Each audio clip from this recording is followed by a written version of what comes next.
Olá a todos! Seja bem-vindo ao aprofundamento jurídico de hoje.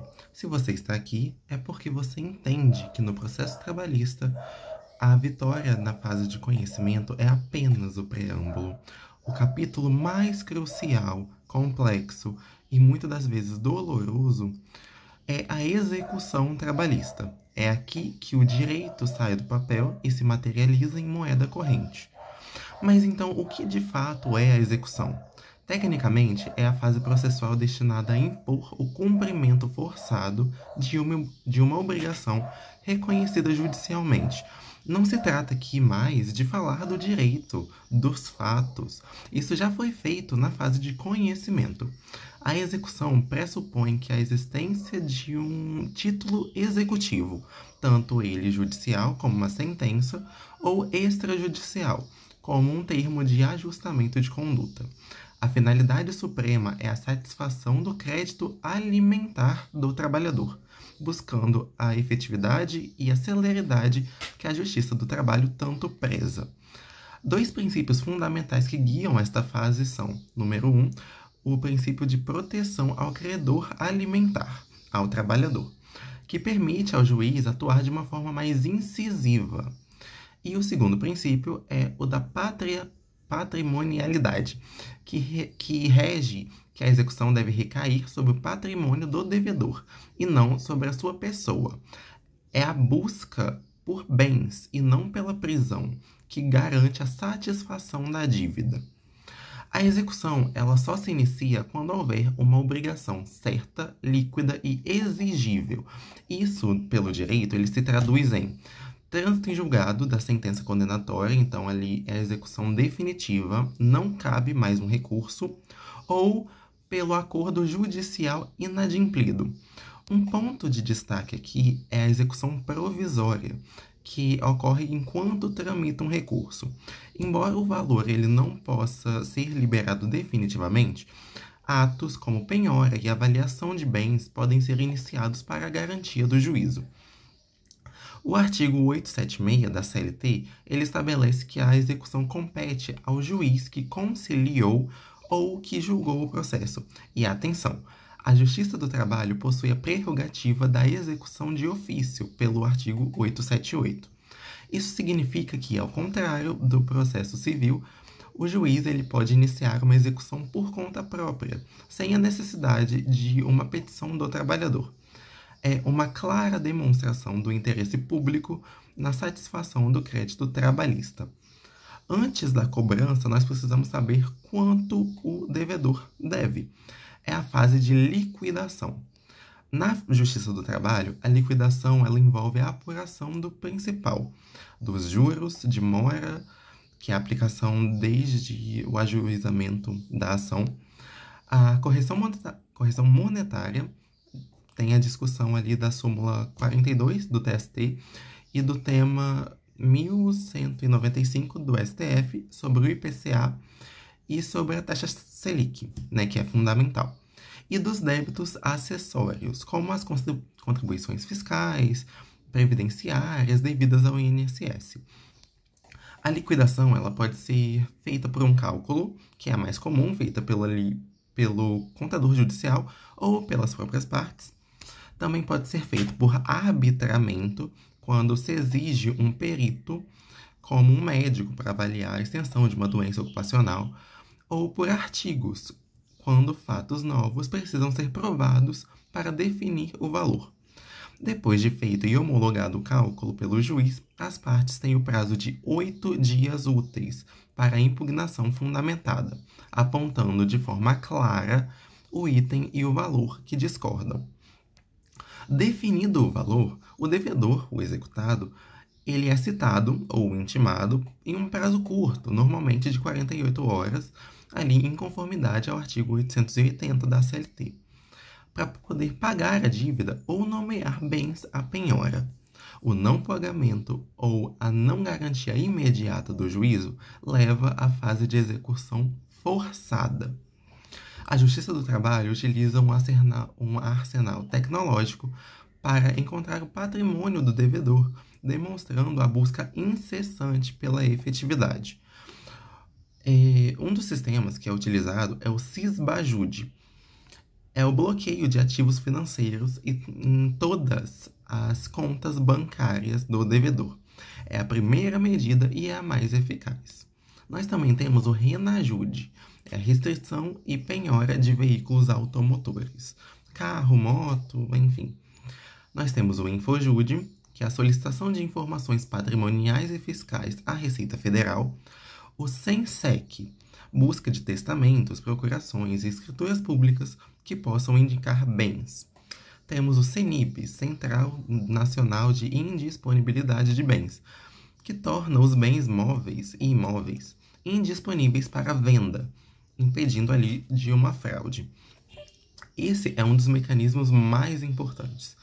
Se a empresa devedora não possui bens suficientes para quitar o débito, o juiz pode instaurar o incidente de desconsideração de personalidade jurídica. O objetivo é desconsiderar a autonomia patrimonial da pessoa jurídica para atingir o patrimônio pessoal dos sócios e até mesmo ex-sócios, se a saída ocorreu com uma fraude ou em menos de 2 anos antes do ajuizamento da ação. Além disso, pode-se encontrar o patrimônio de outras empresas que façam parte do grupo econômico do devedor principal. Eu vou falar um pouquinho aqui da penhora e ordem preferencial. A penhora é o ato pelo qual o bem é vinculado judicialmente ao processo, tornando-se a garantia da dívida. O artigo 835 do CPC, aplicado subsidiariamente, ele estabelece uma ordem preferencial. O primeiro seria o dinheiro, em espécie ou em depósito, reforçando a prioridade do cisbajude. O segundo seria um título de dívida pública de valores mobiliários. E o terceiro seriam veículos, imóveis, bens móveis e etc. O oficial de justiça é o agente que cumpre as ordens de penhora e avaliação dos bens. A lei ela protege alguns bens essenciais à subsistência e à dignidade do devedor, de acordo com o artigo 833 do CPC. Entre eles, nós temos o bem de família, que é o único imóvel residencial da família. Nós temos salários, aposentadorias e pensões que têm característica alimentar. Temos ferramentas, instrumentos e máquinas essenciais para o exercício da profissão do devedor.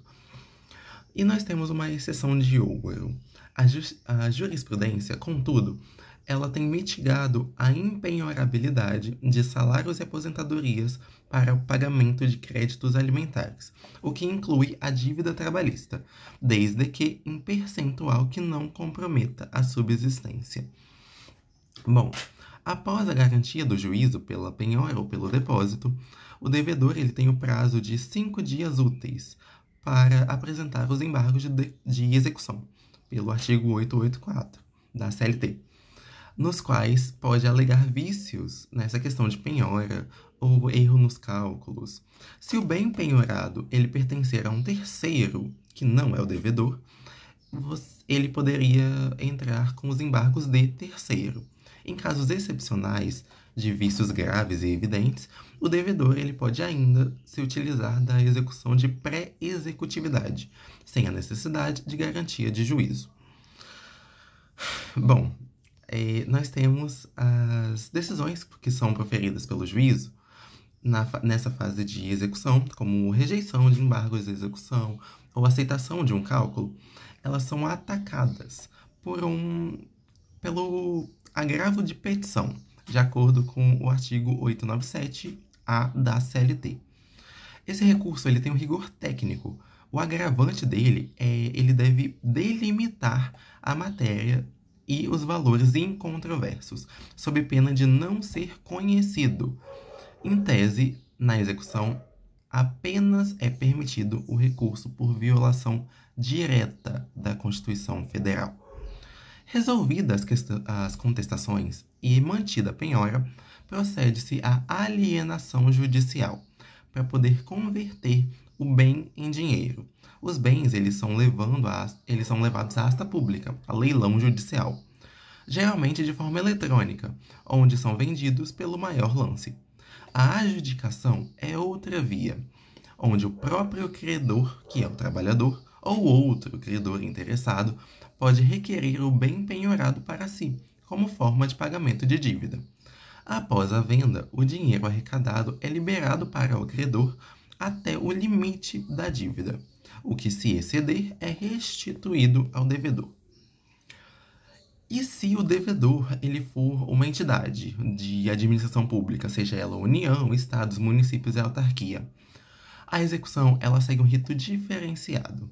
O pagamento não é feito diretamente, mas sim por meio de precatórios, se for um valor alto, ou por requisição de pequeno valor, RPV, se for um valor baixo. Esse rito ele obedece às regras orçamentárias e constitucionais e costuma ser mais lento e burocrático. Ah, João, mas e se não tiver bens? A execução ela é suspensa e os autos vão para um arquivo provisório por 1 ano, seguindo ali o artigo 11A da CLT.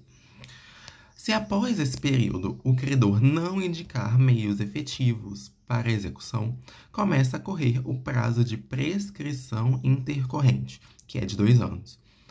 Decorrido esses 2 anos sem sucesso na busca patrimonial, o juiz pode declarar a prescrição e extinguir a execução, liberando o devedor da obrigação.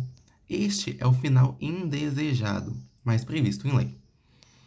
Em suma, a execução trabalhista é uma corrida de obstáculos complexa impulsionada pelo juiz que se inicia na liquidação e só termina com a satisfação de crédito ou a extinção de dívida. Ela é o teste de fogo da efetividade da justiça do trabalho, que busca incessantemente conciliar a tutela do crédito alimentar com o devido processo legal e a proteção do patrimônio do devedor. Lembre-se, o sucesso na execução depende muito da colaboração entre advogado e trabalhador na busca por informações patrimoniais. Se você gostou desse aprofundamento, deixe seu like, se inscreva no canal e compartilhe esse conteúdo para mais pessoas para poderem compreender a importância dessa execução trabalhista. Até a próxima. Tchau!